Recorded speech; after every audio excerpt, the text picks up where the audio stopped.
Captain Arden Vale fought to keep his starfighter level as sparks flew from the damaged port wing. The undercarriage had taken a direct hit from an enemy missile, and alarms screamed in his ears. Sweat beaded on his forehead despite the ship's cooling vent. Through the viewport he could see the broken horizon of Sonara 9, red mountains thrusting into a smoky sky. He hauled back on the stick, but the craft yawed violently. Flames licked the hull and the console blinked critical failure. Arden knew he had only seconds before the reactor would breach. With a last breath, he hit the eject. The escape pod shot free in a burst of yellow light. Arden's visor reflected the chaos as the pod tumbled end over end. He barely felt the G-forces before the hatch blew away, and he ejected again into the thin air. A survival glider unfurled behind him, its fragile wings glowing faintly. For a brief moment he floated, suspended between sky and rock. Below him lay a barren valley of sharp cliffs and deep crevices. Black ash drifted like snow, softening every sound. The world felt empty and grave. Arden lost consciousness as the glider shuddered, and the stars blurred into the crimson haze. Pain woke him. His left arm throbbed and every breath burned. He tried to open his eyes, but the world spun. When he finally forced his helmet's visor up, he saw a mountain of jagged rock looming overhead. The glider lay in pieces beside him. His left hand was pinned under a slab of molten metal that had broken off from his ship. Heat radiated through the suit, and sweat pooled at his brow. He could not move the metal. He could not free himself. Low wind stirred the ash and Arden coughed. His right hand scrabbled for first aid tools, but the kit had been lost in the crash. He bit back a groan as he pressed his suit's auto-seal to stop fluid loss. The pain flared again when he tried to shift his weight. The world grew dim. He thought of his home, the green fields of New Arcadia, so different from this red wasteland. He thought of the crew he might never see again. Despair was heavy on him. He was trapped, alone, and dying on an alien world. Then he saw movement. At first it was a flicker in the ash, like a shadow dancing behind smoke. Arden blinked and focused. A figure descended from the sky.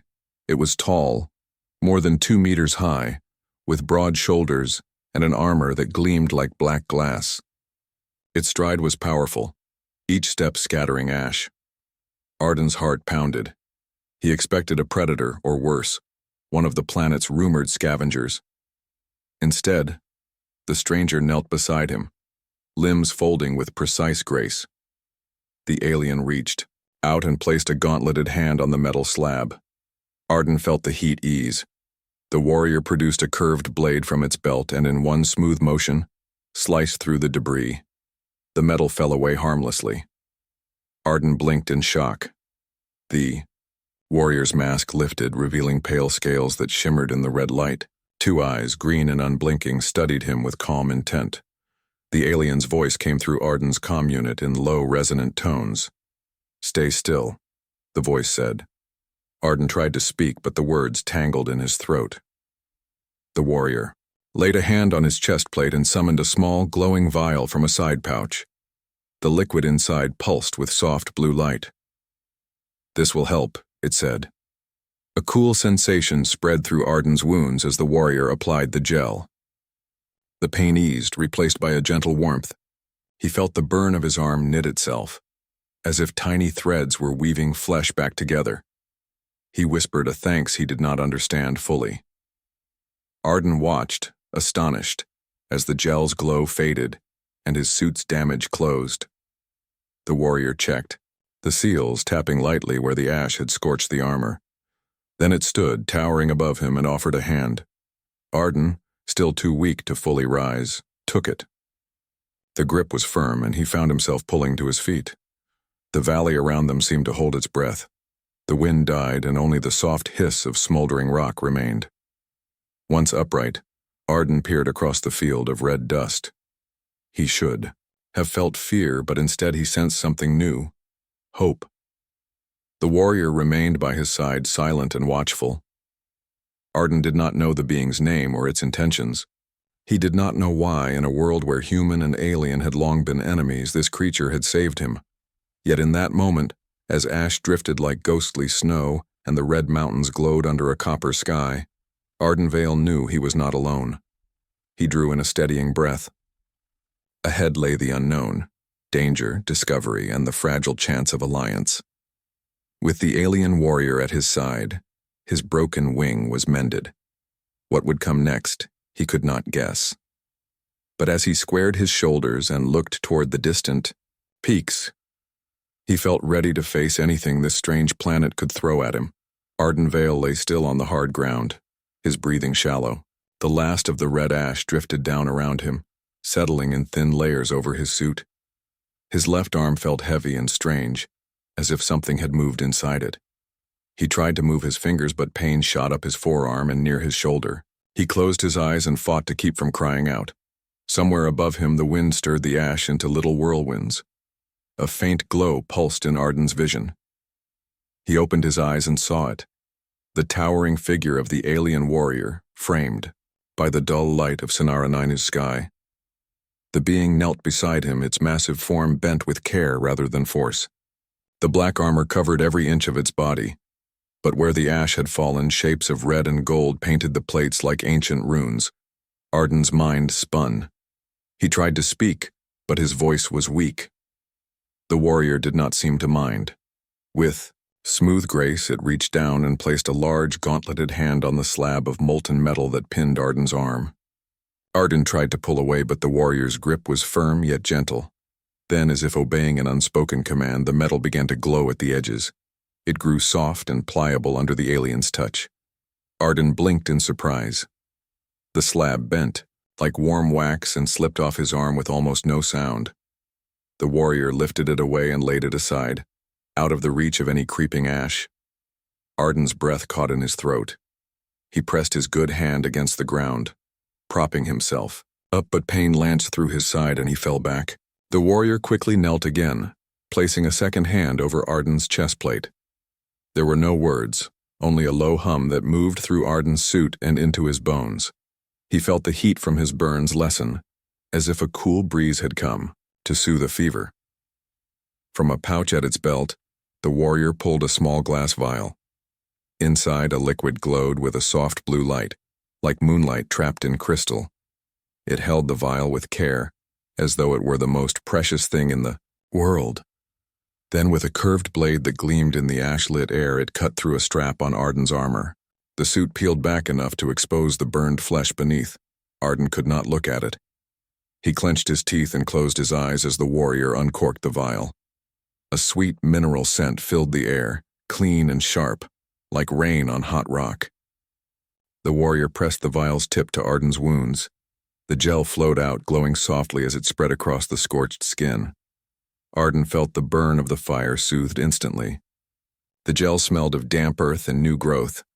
Slowly, he opened his eyes. He saw the warrior's hands move in long, careful strokes, applying the gel over every angry red mark. The alien's movements were steady, precise. Arden could almost believe a single touch would mend the deepest cut. The gel pulsed over the wounds, then faded into the skin. Within moments, the burn marks smoothed and the raw edges of the flesh knitted themselves shut. When the warrior set down the vial, Arden flexed his arm. The pain had not vanished completely, but it no longer felt like fire. Instead, there was a dull throb, a reminder of what had happened. He dared to sit up, leaning on his good arm. The warrior helped him adjust the suit panels before tapping, a small device on its gauntlet. A soft green light blinked on the instrument's face, and 2 lines of strange symbols appeared in thin, glowing text. Arden frowned at the display. He did not understand the symbols, but he recognized the tiny icon of a star map. With a nod, he pointed to himself and said, "Arden, Vale." His voice shook, but the words came clear. Then he pointed to the warrior and asked, "You, name?" The warrior raised one armored finger to its chest plate and tapped a glyph there. The glyph glowed beneath the armor. Arden tried to read it, but could only see the shape of a scrolling line. The warrior spoke, its voice low and resonant. Arden heard each word through his comm unit, but the sounds were alien, rolled with clicks and hisses. He listened closely and caught the vowel sounds. Sha, Tal. With that answer, the warrior pressed a hand gently to its chest, then to Arden's shoulder. Arden felt the gesture as an offer of friendship. He placed his hand on top of the armored one, and the two sat like that in the drift of red ash. Around them, the valley lay quiet. The glowing gel in Arden's suit traced thin lines across his healed wounds. Arden looked up at the distant ridge of crimson peaks. He thought of the way the warrior had saved him without question or fear. He thought of home, of New Arcadia's green fields and clear blue skies. How strange that he now shared this moment with an alien being on a planet no human had charted before. He searched Chatal's dark eyes. In their depths he thought he saw something like wonder. Perhaps the warrior felt the same surprise he did, an unexpected bond between two very different souls. He smiled, a small, tired movement of his lips. Chatal tilted its head, as if returning the smile in its own way. The wind picked up again, stirring the ash around their boots. Arden stood, brushing dust from his uniform. Chatal rose with him, taller and broader, yet moving as though Arden weighed no more than a child. Arden flexed both arms, testing them. The pain would return, but he could move. He could walk. He nodded to Chatal. Then, with care, he reached out and took the warrior's hand. Together, in the silence of the ash-covered valley, they began to move. Every step was slow at first, but each one stretched farther than the last. Behind them, the broken slab of metal lay empty, and ahead, the path led deeper into the red world. Arden Vale walked on two legs, human and alien side by side, ready to face whatever came next. Arden Vale and Chatal moved slowly across the red-streaked rocks of Sonera 9. Every footstep raised a small cloud of ash that drifted back to settle on cracked stones. Arden's repaired arm felt stiff but strong, and he tested its range of motion with a few careful bends. Chatal walked beside him, tall and silent, its dark armor gleaming faintly under the planet's dull light. Together they climbed toward a low ridge, hoping to find shelter before evening's cold settled in. At the top of the ridge, they found a shallow cave carved into the rock by ancient winds. A single opening looked across a valley where the ground rose into jagged spires. Inside, the shadows were deep and cool. Arden set down his small pack and unhooked a ration pack of dried fruit and protein bars. He bit into a sweet, chewy piece and offered some to Chatal. The alien studied the food with mild curiosity, then accepted a bar wrapped in silver foil. With one powerful hand, Chatal unwrapped it and took a careful bite. While Arden drank water from his canteen, he watched the way Chatal chewed. He noticed subtle movements of the alien's scaled jaw and the gentle flick of its forked tongue. He realized that this being, so large and fierce in battle, shared simple needs with any living creature: hunger, thirst, rest. Arden said, "Your armor, it healed me. How did you do it?" His voice echoed softly against the rock walls. Chatal tapped its chest plate with a finger, where an inscription glowed faintly. Then it pressed a small button on its gauntlet. A thin holographic display sprang to life between them, showing a sequence of glowing symbols and images. Arden saw shapes of plants, pools of glowing liquid, and creatures weaving light along wounds. Chatal pointed at the plants and then at the liquid as if saying, "This is my home, this is what saved you." Arden leaned forward to touch the flickering image.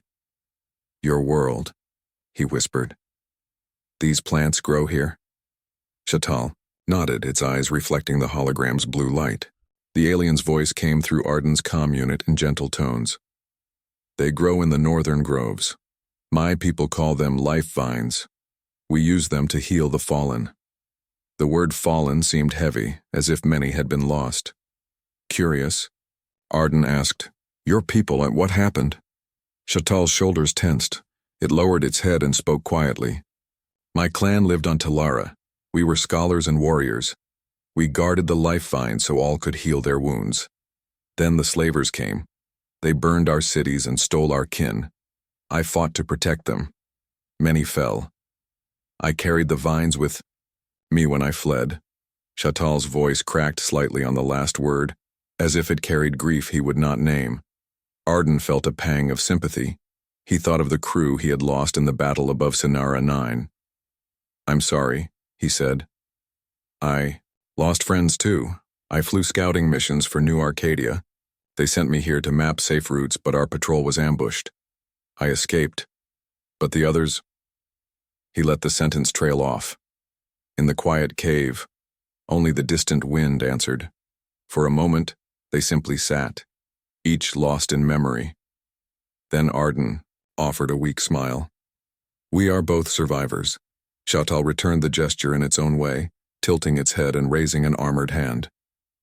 Arden placed his hand on top of Shatal's, remembering how the warrior had pulled him free from the wreck. The touch carried no shame, only respect. Night began to fall outside. A thin line of orange light crept under the cave's entrance. Arden packed away his ration wrappers and stood, stretching his legs. Shatal rose too, its height towering in the dark. Arden looked up at his companion and realized how small he must appear. Yet he felt safe. "We should rest soon," Shatal said, its voice soft. Arden nodded. He pulled a compact sleeping mat from his pack. Shatal produced 2 small energy modules from a pouch on its belt. When activated, they gave off a gentle glow, enough to light the cave without brightening their position to any passing creature. Arden lay down on the mat and closed his eyes. The pain in his arm was a dull echo now. Beside him, Shatal settled on a ledge, its long tail curling around the light modules. Arden listened to the steady hum of the devices and the distant whisper of wind through rock. He felt a calm he had not known since he was a child, back home among green fields and peaceful skies. Before sleep claimed him, Arden spoke again. "Thank you, Shatal. You saved my life." Shatal's deep eyes turned toward him. The alien lifted a hand and gently pressed its palm to Arden's forehead. A warmth spread through Arden's brow, soothing the ache of fear and exhaustion. Arden smiled. As the cave settled into darkness, human and alien lay side by side under the soft blue glow. 2 beings from worlds at war, bound by chance and honor, formed a fragile friendship in the heart of a red planet. Beyond the cave's mouth, the jagged peak stood silent and watchful, waiting to see what this unlikely bond would bring. Dawn broke over Sinara 9 with a pale silver light that filtered through the ash-choked sky.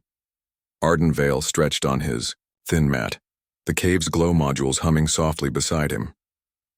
Shatal stood at the entrance, scanning the red plains beyond. The warrior's posture was tense, as if every wind gust might hide an enemy. Arden rose and joined Shatal, brushing ash from his uniform. "What do you see?" he asked. Shatal pointed to distant shapes moving along a ridge, dark specks that advanced in a loose formation. Arden squinted. Through his visor's filter, he made out figures carrying long weapons. His heart tightened. "Bandits," he said quietly. "They ride with the slaver ring. They hunt survivors and traitors. If they find us, they will take you, or worse, take me." Shatal's scaled face tilted and a low hiss escaped its throat. It tapped its gauntlet twice and a faint grid of light appeared in mid-air, projecting the cave's interior and the canyon beyond. Arden studied the map. The ridge where the bandits marched cut across the only obvious path toward the shelter he remembered spotting on his descent. They were trapped between the slavers and the open plain. Arden pressed a hand to his chin. "We need a plan," he said. He looked around the cave for anything he could use: broken glider parts, rock shards, loose straps. Shatal gathered the glow modules and tucked them away. Then it pointed at Arden's wristcom and mimed a cutting motion. Arden understood. If the slavers held him, they could learn of the life vines and track Shatal's home. He nodded and tapped a button. The comm unit powered down with a soft click. They moved as shadows, crossing the cave floor and slipping through a narrow side tunnel that Arden had not noticed before. The tunnel led to a small alcove with a ledge overlooking the main valley. From there, they saw the bandits more clearly. A dozen riders mounted on reptile-like beasts, their armor patched and battered. Each rider wore a mask and carried a curved saber at the hip. They rode slowly, sniffing the air, as if seeking fresh blood. Arden swallowed and whispered, "They will search the cave soon." Shatal nodded and laid a hand on Arden's shoulder. Arden felt the familiar warmth of friendship, but his nerves buzzed like electricity. Chatal touched the belt pouch where it kept 2 vials of healing gel. Arden caught the movement and realized the warrior stood ready to save him again if they were hurt. A sudden shout echoed below. One rider pointed toward the cave entrance. The bandits had found their trail in the ash. Arden's pulse raced. He crouched beside Chatal, watching as the riders galloped toward the cave, stirring up a storm of red dust. Arden's mind raced, recalling the improvised traps he had set on patrols back home. He grabbed a length of flexible metal tubing from Chatal's fallen pack, part of the broken glider's frame, and held it like a staff. When the first rider reached the cave's mouth, Arden jumped onto a low shelf of rock and swung the tubing with all his strength. It arced through the air and struck the rider's beast on the flank. The creature reared, tossing its rider into the dust. The other bandits hesitated, giving Chatal the moment it needed. With a roar that echoed like thunder, the alien warrior leapt from the ledge, landing among the riders. Chatal's movements were a blur of power and precision. It struck downward with the flat of its blade, shattering the bandit's scythe to pieces. Another rider lunged, but Chatal sidestepped, caught the attacker's arm and twisted, sending the rider sprawling. Arden watched in awe as the warrior protected him and drove the slavers back. Emboldened, Arden vaulted from the ledge and charged. He jabbed the tubing at the last rider, forcing the weapon from the man's hand. The rider dropped to his knees and raised his hands in surrender. Arden pressed the tubing to the man's throat and glared into his masked face. Sweat dripped from Arden's brow, and he remembered the fear he had felt after the crash. Now, with Chatal at his side, he felt steady and strong. The other bandits, seeing their leader captured and their mounts teetered, turned their beasts and fled across the plain. Their dust clouds trailed off, leaving the valley silent once more. Chatal sheathed its blade and released Arden's prisoner with a gentle push. The rider scrambled away, stumbling into the ash until he disappeared. Arden lowered the tubing, breathing hard. He knelt beside Chatal and said, "We did it." The warrior nodded, eyes bright behind its mask. Arden looked at his repaired arm and flexed his fingers. His wounds were healed, but he felt a new kind of strength in his veins, a courage born of victory and trust. Chatal retrieved Arden's comm unit and returned it, then tapped its gauntlet to display the ridge they must cross. Arden studied the map and pointed toward a narrow canyon that led deeper into the mountains. "That way," he said. "We move now before more come." Chatal bowed its head in agreement. Together, they gathered their simple gear and stepped out of the alcove. The rising sun cast long shadows across the valley floor. Arden leaned on Chatal's broad shoulder as they began the climb into the canyon. With every step, the roar of the wind and the whisper of passing ash felt less like danger and more like a signal of freedom. Behind them, the red plains lay empty and waiting, while ahead lay the unknown trials and discoveries of Scifi. Arden and Chatal walked side by side, pilot and warrior, human and alien, bound by an unbreakable bond forged in the fire of battle and the mercy of friendship. Ardenvale and Chatal moved out of the narrow canyon before the sun climbed too high. The path led them into a vast desert of shifting red sands dotted with jagged black stones. Each step was heavy as the wind pushed against them, stirring small whirlwinds of dust. Arden shielded his eyes against the glare, and Chatal pressed a scaled hand to the side of its helmet, scanning the horizon for landmarks. According to the star charts Arden carried, an ancient oasis lay beyond the dunes, an outpost where traders gathered and travelers repaired their craft. If they could reach it, Arden might find the parts he needed to fix his glider and return home. Chatal fell into step beside him, its armor faintly catching the light. Neither spoke. Words felt small against the roar of the wind and the endless waves of sand. After an hour, Chatal paused and knelt, brushing aside ash and grit with a gauntleted finger. It pointed to delicate tracks in the sand, small three-toed footprints that led west. Arden bent down and studied them. "Beetles," he said. "They come out at dusk to drink at hidden springs." He stood and wiped sweat from his brow. If the beetles know where water lies, we follow them. We will not die of thirst. That evening, as the sky deepened to copper, they spotted a line of insects skittering along a slight depression in the sand. Arden and Shatal followed in silence, careful not to crush any in their path. The tracks led to a shallow bowl of green, a ring of scrubgrass and spindly palms that rose around a still pool of clear water. Arden dropped his pack and knelt to scoop water into his canteen. Shatal bowed its head and drank through a long, curved spout in its helmet. They refilled their supplies in quiet respect of the oasis's stillness. When Arden looked up, he saw Shatal watching him. "You saved my life," he said softly. "You guided me here." Shatal turned its head and emitted a low, comforting rumble. Arden smiled. "I want to do the same for you one day." Dawn. They left the oasis behind, carrying fresh water and renewed hope. The dunes rose and fell like waves on a scarlet sea. At times the wind howled like distant thunder, and the sand stung their faces like tiny needles. Arden covered his mouth and nose with a scarf. Shatal adjusted the seal on its helmet, hunching low to block the worst of the gusts. Together they pushed forward, leaning into the wind.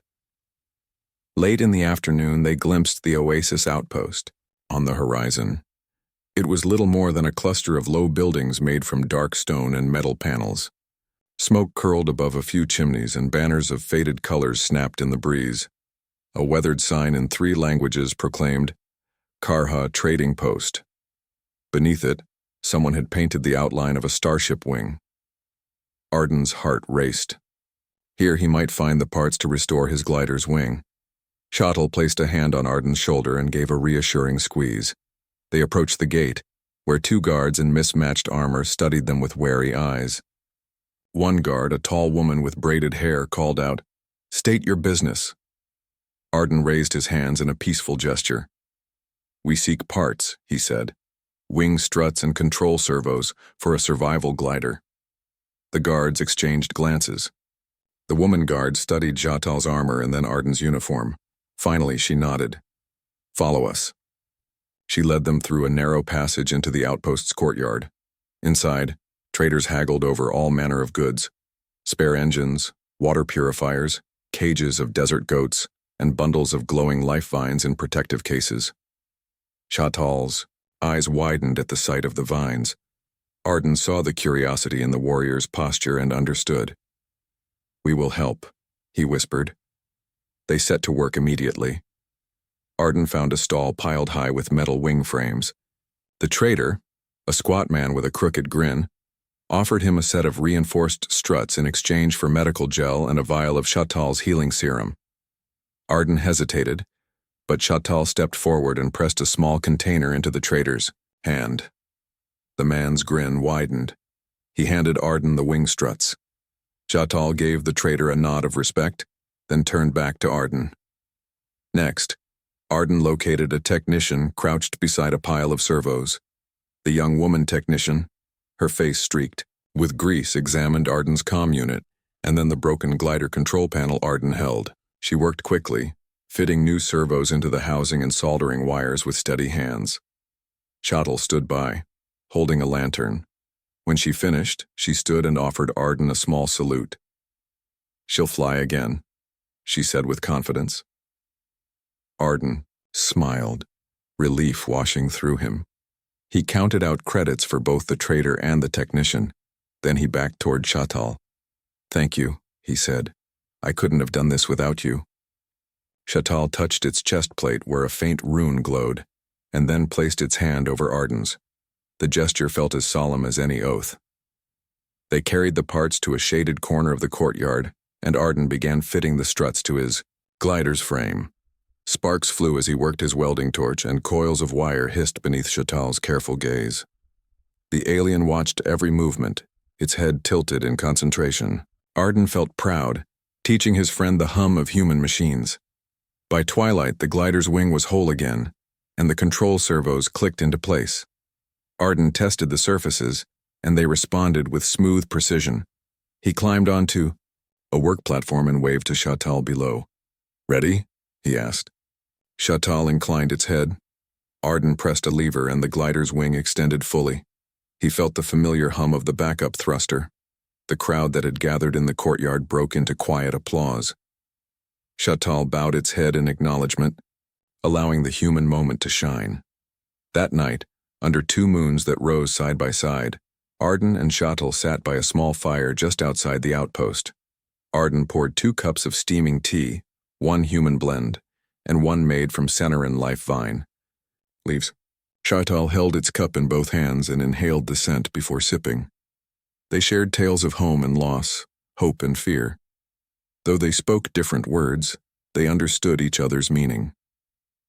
Arden gazed at the repaired wing that lay, half buried in sand nearby, glowing faintly with the life vine's bioluminescence.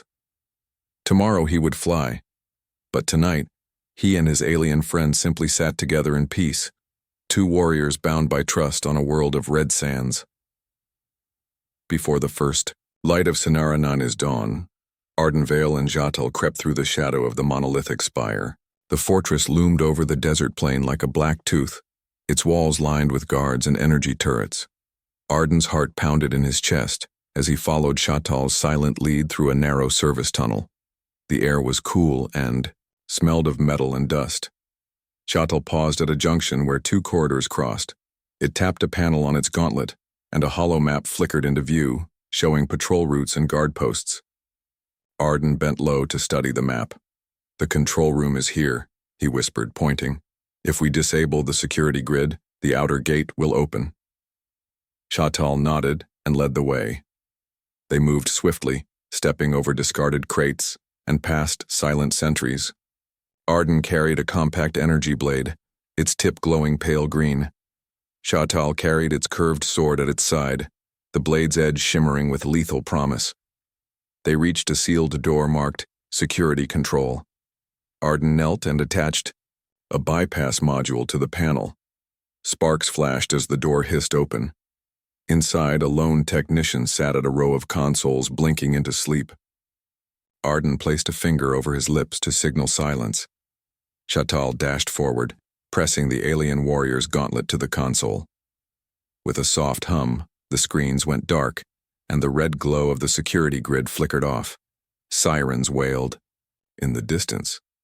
Outside, Arden and Shatal sprinted into the courtyard. The massive gate ground open, revealing the dawn-lit desert beyond. A dozen guards raised blasters, but Arden threw a smoke grenade at their feet. Thick clouds of gray smoke billowed up, obscuring vision. Shatal charged forward, its sword flashing in the dim light, while Arden dashed behind, picking off guards with precise strikes of his blade. They raced toward the tower at the center of the courtyard. Storm blue armor glinted in the first rays of sun. Arden felt adrenaline surge through his veins. He leapt over a fallen guard and landed beside Shatal, who had already dispatched 2 attackers. Arden swung his blade in a smooth arc, disarming a third. The world seemed to slow for a heartbeat as they moved together in perfect rhythm. At the base of the inner tower, a heavy door barred their path. Before they could act, the door swung open. Standing in the threshold was the slaver lord Voran Krith, tall and broad with a scar running down his left cheek. His eyes locked onto Shatal, and his lips curled into a cruel smile. "Shatal," Voran said, his voice rich with mockery. "My once champion returns at last." He drew a long, slender blade that flickered with violet energy. "You betrayed me. Now you will die by my hand." Shatal's scales darkened as rage welled within. It raised its sword in answer. Arden stepped forward, placing a hand on Shatal's shoulder. "We fight together," he said firmly. Shatal inclined its head, and together they advanced. Voran attacked first, his blade striking in a blinding flash. Shatal blocked the blow, sparks dancing where metal met energy. Arden circled to flank the slaver lord, eyes narrowed. Voran spun and slashed at Arden's side, grazing the pilot's uniform. Arden winced but held his ground. Shatal pressed the attack, forcing Voran back toward the tower's entrance. Each clash of blades rang like thunder in the courtyard. Arden seized his moment and lunged, aiming a precise strike at the slaver's armored leg. Voran staggered but recovered, spinning to face Arden once more. The trio fought with fierce determination. Arden ducked under a sweeping strike, then rolled to his feet and slammed his blade into a support pillar. The impact rung through the stone. Shotl parried a vicious overhead swing and kicked Voran in the chest, sending him backward. Arden rushed in, but Voran caught his arm, twisting it harshly. Pain flared, yet Arden did not cry out. Shotl roared and closed in, driving Voran step by step toward the open gate. With a powerful feint, Shotl drew Voran's guard high, then spun low, sweeping the slaver's feet from under him. Voran fell to one knee, the energy blade skittering across the ground. Arden stood over him, blade pointed at his throat. Silence reigned. The guards, shaken by the chaos, lowered their weapons. Voran looked up, hatred in his eyes. "This is not over," he spat. Arden pressed his blade gently. "It is for you," Arden said. Voran's eyes flicked to Shotl, who stood tall and unmoving. With a final hiss, Voran dropped his head. Arden lowered his blade and stepped back. Shotl deactivated its sword and sheathed it with a soft click. Arden extended a hand to Shotl, and the alien clasped it firmly. Around them, the courtyard lay strewn with the stunned bodies of slaver guards.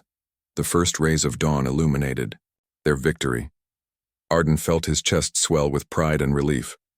Shotl touched Arden's forearm in silent thanks. Arden nodded and turned toward the desert beyond the gate.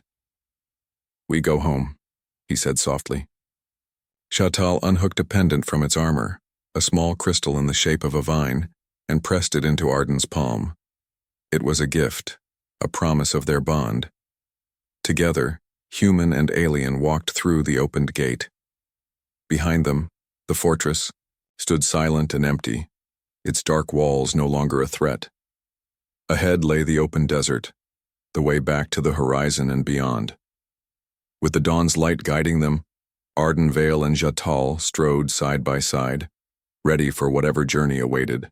Next, the morning sun burned bright over Senara Naim as Arden Vale and Shotl walked side by side across the red sands. At the edge of the desert plain lay Arden's repaired glider, its new wing framed with Sonaran bioalloy and lifevine filaments that pulsed with soft green light. Arden paused and placed a hand on the smooth metal, feeling its strength under his fingertips. Shotl knelt to inspect every bolt and joint, its scaled fingers deftly running over the seam where human and alien technology met. Together they had rebuilt more than a machine. They had built a bridge between their worlds. Arden secured his flight harness and lifted himself onto the glider's small platform. Shotl stood nearby, watching every movement. Arden glanced over his shoulder. "Thank you," he said simply. Shotl placed a gauntleted hand on its chest and then extended it toward Arden, palm open. Arden placed his hand in Shotl's and felt a steady warmth.